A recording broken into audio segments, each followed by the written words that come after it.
بسم الله والحمد لله والصلاة والسلام على رسول الله وعلى آله وصحبه الفائزين برضا الله. ഖുലാസത്തുൽ ഫിഖ്ഹിൽ ഇസ്ലാമി രണ്ടാം വാള്യം. നഖ്ലുൽ മയ്യിത്തി, മയ്യിത്തിനെ മറവ് ചെയ്യാൻ വേണ്ടി മറ്റൊരു സ്ഥലത്തേക്ക് കൊണ്ടുപോകൽ.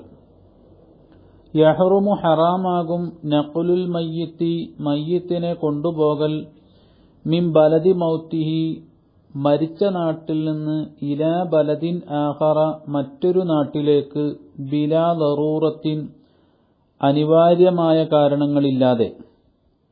കാരണമേതുപോലെ? കൽ ഖൗഫി മിൻ സൈലിൻ, മലവെള്ളം ഒലിപ്പുവെള്ളത്തെ തൊട്ട് ഭയപ്പെടും പോലെ, ഔ അദുവിൻ, അല്ലെങ്കിൽ ശത്രുവിനെ പേടിക്കും പോലെ. എന്നാൽ ഇല്ല ഇല ഹറമി മക്കത്ത, മക്ക ഹറമിലേക്കൊഴിച്ച്, അവിൽ മദീനത്തി, മദീന ഹറമിലേക്കൊഴിച്ചും, ഔ ബൈത്തുൽ മുഖദ്ദസി, ബൈത്തുൽ മുഖദ്ദസ് ഒഴികെയും, ഔ ഇല മഖാബിരി അഹ്ലിൽ ഖൈരി വസ്വലാഹി, നന്മയുടെയും സ്വലാഹിന്റെയും ആളുകളുള്ള ഖബർ സ്ഥാനിലേക്ക് അല്ലാതെയും. അങ്ങോട്ടേക്ക് നീ കൊണ്ടുപോകൽ ഫയുസന്നു, സുന്നത്താക്കപ്പെടും. ഇദാ ഖറുബത്ത്, ഈ മേൽ പറയപ്പെട്ട സ്ഥലങ്ങൾ അടുത്താണെങ്കിൽ, മിൻ ബലദിഹി, അവന്റെ നാടിനോട്. അതോടൊപ്പം വ ഉമിന തഗയ്യുറു, മയ്യത്ത് പകർച്ച വരലിനെ തൊട്ട് നിർഭയമാക്കപ്പെടുകയും ചെയ്താൽ. വലായുങ്കലു, മയ്യത്തിനെ കൊണ്ടുപോകപ്പെടരുത്, ഹൈസു ജാസ, ജായിസാകുന്ന സ്ഥലങ്ങളിൽ തന്നെ, ഈ രൂപങ്ങളിൽ തന്നെ മയ്യത്തിനെ നീക്കം ചെയ്യപ്പെടുകയില്ല. ഇല്ലാ ബഅദ ഗസ്ലിഹി വ തക്ഫീനിഹി വസ്വലാത്തി അലൈഹി, മയ്യത്തിനെ കുളിപ്പിക്കുകയും കഫൻ ചെയ്യുകയും ആ മയ്യത്തിന്റെ മേൽ നിസ്കരിക്കുകയും ചെയ്ത ശേഷമല്ലാതെ നഖൽ ചെയ്യപ്പെടരുത്. അങ്ങനെ നഖൽ ചെയ്യപ്പെടൽ അത് ഹറാമാണ്. കാരണം മരിച്ച നാട്ടിലുള്ള ആളുകൾക്കാണ് ഇതുമായി ബന്ധപ്പെട്ട കാര്യങ്ങളൊക്കെ ചെയ്യേണ്ട ബാധ്യത. വലൗകാന ഫീ ബലദിൻ, ഒരു നാട്ടിലുണ്ടായാൽ, മഖാബിറു മുതഅദ്ദിദത്തുൻ, ഒന്നിലധികം ഖബർസ്ഥാനുകൾ ഉണ്ടായാൽ, ഫലഹു, അവന് ജായിസാണ്, അദ്ദഫ്നു, മറവ് ചെയ്യൽ, ഫി അയ്യിഹാ ശഅ, ഈ മഖബറുകളിൽ ഏത് ഖബർസ്ഥാനിലാണോ അവൻ ഉദ്ദേശിക്കുന്നത് അവിടെ മറവ് ചെയ്യൽ ജായിസാണ്. വലാ യുദ്ഫനു മുസ്ലിമുൻ, ഒരു മുസ്ലിമിനെ മറവ് ചെയ്യപ്പെടരുത്, ഫി മഖബറത്തിൽ കുഫാരി, കാഫിറുകളുടെ, അവിശ്വാസികളുടെ മഖബറയിൽ. വലാ കാഫിറുൻ, കാഫിറിനെ മറവ് ചെയ്യപ്പെടരുത്, ഫി മഖബറത്തിൽ മുസ്ലിമീന, മുസ്ലിമീങ്ങളുടെ ഖബർസ്ഥാനുകളിലും. എന്നാൽ വൽ കാഫിറത്തു അൽ ഹാമിലു ബി മുസ്ലിമിൻ, ഒരു മുസ്ലിമായ കുട്ടിയെ ഗർഭം ധരിച്ച കാഫിറത്തായ സ്ത്രീ മരിച്ചുപോയാൽ, തുദ്ഫനു, ആ സ്ത്രീയെ മറവ് ചെയ്യപ്പെടണം, ബൈനൽ മഖ്ബറത്തൈനി, കാഫിറിന്റെ മഖ്ബറയുമല്ല മുസ്ലിമിന്റെ മഖ്ബറയുമല്ല, രണ്ടുമല്ലാത്ത ഖബർസ്ഥാനിലാണ് മറവ് ചെയ്യപ്പെടേണ്ടത്. നബ്ഷുൽ ഖബരി, ഖബർ മാന്തൽ. യഹ്റുമു, ഹറാമാകും, നബ്ഷുൽ ഖബരി, ഒരു ഖബറിനെ മാന്തിയെടുക്കൽ, ഖബല ബലാഇൽ മയ്യിത്തി, മയ്യിത്ത് ദ്രവിക്കുന്നതിന് മുമ്പ്. ഇല്ലാലി ഉസ്രിൻ യൂജിബുഹു, മാന്തലിനെ നിർബന്ധമാക്കുന്ന കാരണമുണ്ടായാൽ ഒഴിച്ച്.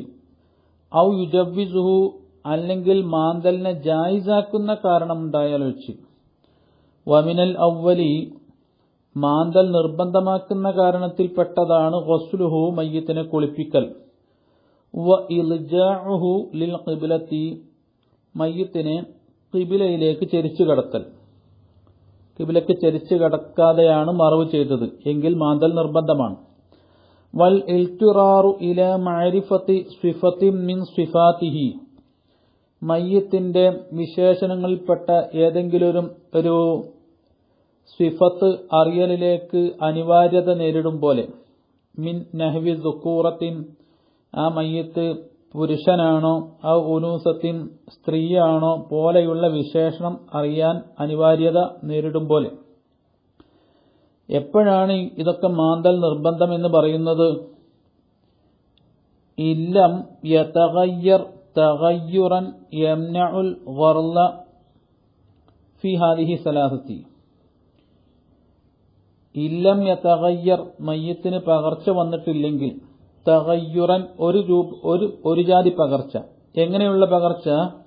യംനഉ അത് തടയും, അൽ ഗർള നമ്മുടെ ലക്ഷ്യത്തെ തടയും. ലക്ഷ്യത്തെ തടയുന്ന രൂപത്തിൽ പകർച്ച വന്നിട്ടില്ലെങ്കിൽ, ഫി ഹാദിഹി സലാസത്തി ഈ 3 രൂപങ്ങളിലും മയ്യത്തിനെ കുളിപ്പിക്കാൻ സാധിക്കണം, മാന്തിയെടുത്താലും കുളിപ്പിക്കാൻ സാധിക്കണം, കിബിലക്ക് ചരിച്ചു കെട്ടാൻ സാധിക്കണം, ആണാണോ പെണ്ണാണോ എന്ന് അറിയേണ്ടതിലേക്ക് സാധിക്കണം. അത്തരം അനിവാര്യത വരൽ ഒരാൾ തന്റെ ഭാര്യയോട് പറഞ്ഞു, നീ പ്രസവിച്ചത് പെൺകുട്ടിയാണെങ്കിൽ നിന്നെ ഞാൻ ത്വലാഖ് ചൊല്ലി എന്ന് പറഞ്ഞു. കാര്യമൊന്നും അറിയാതെ മറവ് ചെയ്തു. ആണാണോ പെണ്ണാണോ? ഈ ത്വലാഖ് സംഭവിച്ചിട്ടുണ്ടോ എന്നറിയണമെങ്കിൽ ആണാണോ പെണ്ണാണോ എന്ന് ഉറപ്പുവരുത്തണം. അതിനുവേണ്ടി മാന്തൽ നിർബന്ധമാണ്. വ ഇഖ്റാജുഹു മിൻ മഗ്സൂബിൻ. അതുപോലെ 4ാമത്തെ ഒരു കാരണമാണ് പിടിച്ചുപറിയില്ലെന്ന് മയ്യത്തിനെ, പിടിച്ചുപറിക്കപ്പെട്ട ഭൂമിയിൽ നിന്ന് മയ്യത്തിനെ പുറത്തെടുക്കും പോലെ. എങ്ങനെയുള്ള ഭൂമി? ത്വലബഹു മാലിക്കുഹു, അതിന്റെ ഉടമസ്ഥൻ അതിനെ ചോദിച്ചു, ഈ ഭൂമി എനിക്ക് വേണം, അത് പിടിച്ചുപറിച്ചതാണ്, അതിൽ മറവ് ചെയ്യാൻ പറ്റൂല എന്ന് പറഞ്ഞാൽ മാന്തി മറവ് ചെയ്യണം, നിർബന്ധമാണ്. അല്ലെങ്കിൽ പിടിച്ചുപറിക്കപ്പെട്ട കഫംപുടക്കെ. വ ഇഖ്റാജു മാലിൻ സഖത ഫീഹി, ഖബറിൽ വീണ മുതല് പുറത്തെടുക്കുക, അതിനുവേണ്ടിയും മാന്തേണ്ടി വരും. ഖബറിൽ മറവ് ചെയ്യുന്ന ആളുടെ പേഴ്സോ മറ്റോ വീണുപോയി, അതിലൊരുപാട് ക്യാഷ് ഉണ്ട്, എന്നാൽ അതെടുക്കാൻ വേണ്ടി ഖബർ മാന്തൽ നിർബന്ധമാകും. വ ജനീനിൻ, ഗർഭസ്ഥ ശിശുവിനെ പുറത്തെടുക്കും പോലെ. തുർജ ഹയാത്തുഹു, ആ കുട്ടിക്ക് ജീവനുണ്ടെന്ന് ആഗ്രഹിക്കപ്പെടുന്നുണ്ട് എങ്കിൽ ഈ ഉമ്മ അടങ്ങിയ മയ്യത്തിനെ പുറത്തെടുക്കൽ നിർബന്ധമാണ്. വൈ തഗയ്യറ ഫി ഹാദിഹി സലാസത്തി, അവസാനം പറഞ്ഞ 3 രൂപങ്ങളിൽ മയ്യത്തിന് പകർച്ച വന്നാലും ശരി പുറത്തെടുക്കൽ നിർബന്ധമാണ്. ഇതെല്ലാം മാന്തൽ നിർബന്ധമാക്കുന്ന കാരണങ്ങളാണ്. വമിനസാനി, മാന്തൽ ജായിസാക്കുന്ന കാരണങ്ങളിൽ പെട്ടതാണ് തഖ്ലീസുഹു, മയ്യത്തിനെ രക്ഷപ്പെടുത്തൽ, മിൻ സൈലിൻ ഒലിപ്പ് വെള്ളത്തിൽ നിന്ന്, മലവെള്ളപ്പാച്ചിലിൽ നിന്നോ, ഔ നദാവത്തിൻ അല്ലെങ്കിൽ മണ്ണ് ഉതിർന്നു വീഴുന്നതിൽ നിന്നോ രക്ഷപ്പെടുത്താൻ വേണ്ടി മയ്യത്തിനെ പുറത്തെടുക്കൽ ജായിസാണ്. വ ആഖിറു ദഅ്വാന അനിൽ ഹംദുലില്ലാഹി റബ്ബിൽ ആലമീൻ.